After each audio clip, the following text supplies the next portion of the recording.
Welcome back everyone to Dragons Collective. This is the D&D RPG variety show where a few different creators join me to talk about RPG and D&D topics.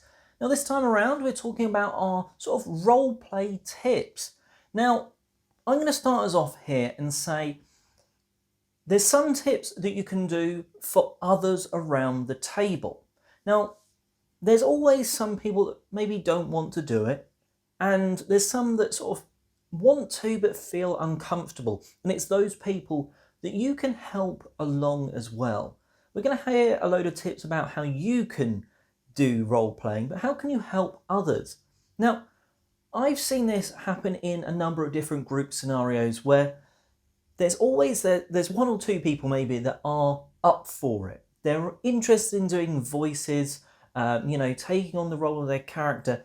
And you can, if you're that sort of person, you can help others do it as well. Because if someone's a bit shy, if someone doesn't know quite how to do it, well, go above and beyond, be the over the top and do it so they feel comfortable to do it as well. Now, for instance, I've seen in like a relatively new group of players, there'd be that one person in that first combat or that first few interactions take not control of the scenario, but make their player character have a big bold voice and come across and speak and do something that they wouldn't otherwise. To try and be that character and try and show everyone else around the table that we're friends here. You don't have to be embarrassed. You can just have fun, be your character, or be you if that's what your character is. And, enjoy it. And I think that's very important. I think a lot of the time when we talk about role-playing tips, it's a case of, you can do this to be better at it, or you can do this, but other people around you can help others as well. But just doing it and letting the other people sort of see, others are doing it, it's fine for me to give it a go. And just make sure that they're aware, if they're doing it, well, congratulate them on it, cheer them on a little bit. If you're the DM, maybe that one person that's been struggling, do they want to, do they not? Well, maybe give them that inspiration, the inspiration plus on the next roll. They can add a D4 or whatever to their roll for being in character. Do that, encourage it, and then eventually everyone's going to be doing it and not feeling embarrassed. Of course, don't force people to do it. If they really don't want to, then don't force them. They don't have to.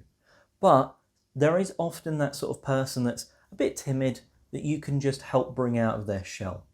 Anyway, let's find out some tips from some other creators. Hey everybody, Rivers here for Dragons Collective. This one is about roleplay tips and tricks, and I'm running way behind on this. I meant to get this out last week, but I've had things going on in life and just couldn't avoid. So here I am, and my roleplay tips and tricks, I guess my tips would be, when you roleplay, try to get into character. You don't necessarily have to do a funny voice or a different voice or an accent or anything, but I find it helps. I DM a lot and I try to get into my NPCs. I have a ring that is a intelligent magic item that will go ahead and speak at the most inopportune times, and he sounds something like this. Hi! We are here, people! I'm so glad to be here! And he does this when you're trying to sneak up on somebody. So, you don't have to necessarily do an accent. You can just change your pitch, change your speed or whatever.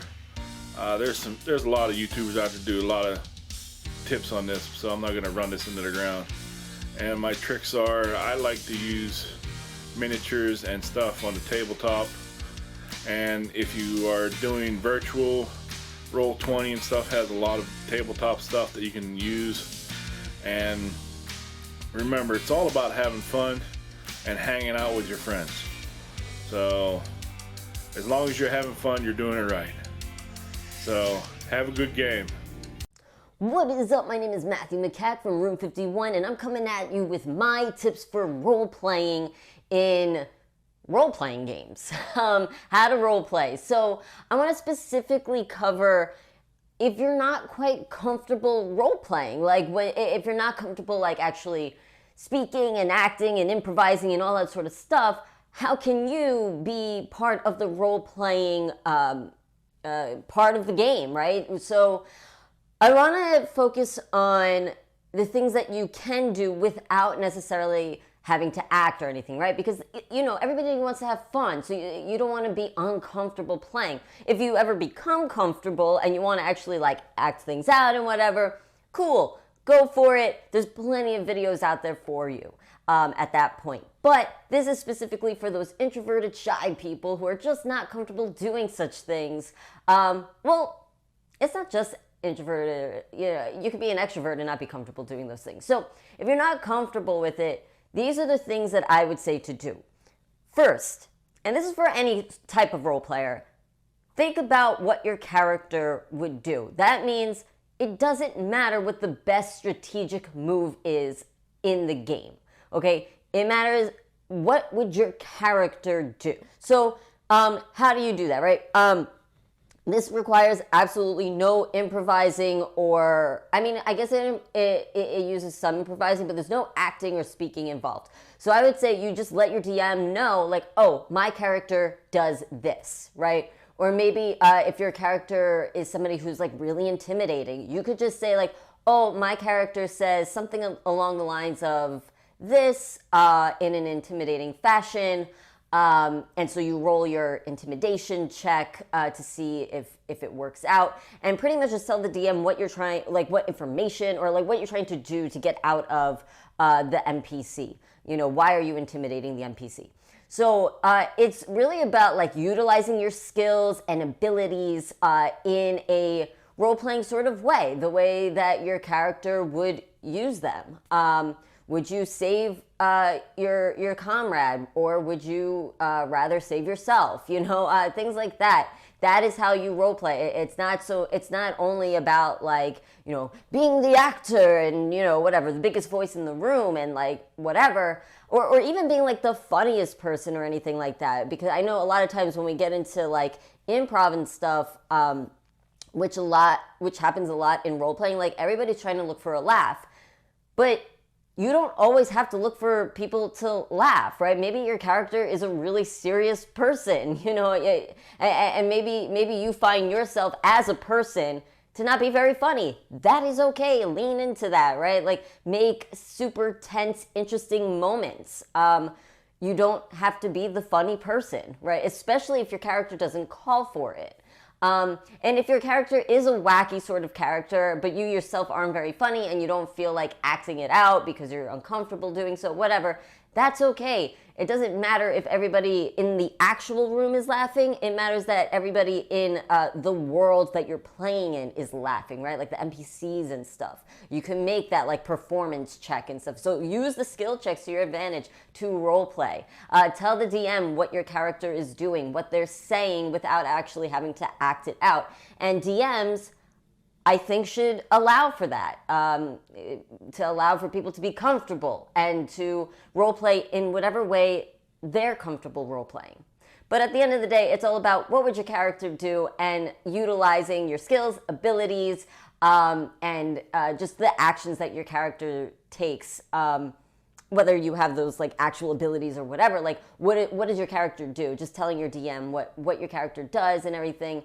That is all part of role playing. Anyway, that's it for this segment for Dragons Collective. Thank you so much for watching. If you like, you can check out mine and my brother's channel called Room 51. I'll catch you next time. I think Matthew there has stumbled across something that is quite important. To play your character, you can, you know, just do something that your character would do. And actually, this has created some amazing moments in RPGs that I've played where someone has done something which is kind of stupid.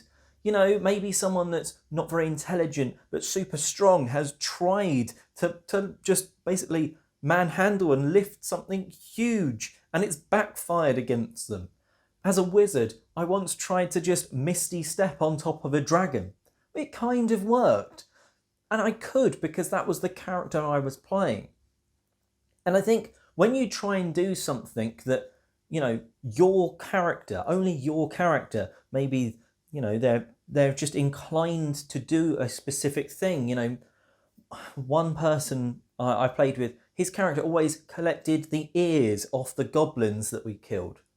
It was very weird, but it was just something so weird and quirky that it was like, that's what his character did. And it's like, all right, we need to push on. And he's like, oh, sorry, I just got to cut some ears off. And it's like, okay, this is just weird and wonderful, because you can just get these weird story bits, and it's like, this would never have come about in any other way.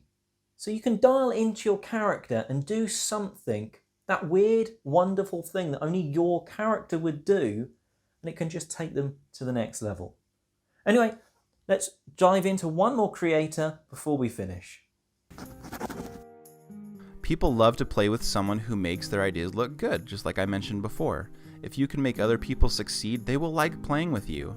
It's cool to be an experienced player who knows how to use spells and items in ways that are advantageous, but it's best to see what your allies are doing and make sure that they succeed, and add your own narration to them. If your barbarian talks about running in to go hog wild on an enemy wizard, talk about how you're step-by-step running with him to get in there so that you can strike together and your blows are going like in parallel, like as you're going against the same person.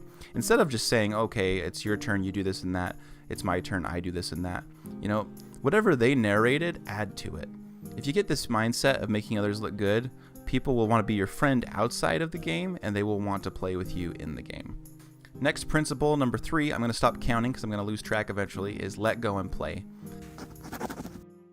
It's easy to get stuck on judging your own ideas and the ideas of others, or to hold on to your baggage from outside of the game. You need to pretend you're taking out a wad of trash when you get into the game and you throw it in the garbage and say, I'm here to play, and I'm going to let go of everything that would hold me back. I'm not going to worry about judging my own ideas. I'm not going to be afraid. And you need to just go for it. People will respect you for it. Think about people you know who are fun to play with in D&D, and I bet they are good at letting go and playing. Next up is a role-playing tip for finding common ground.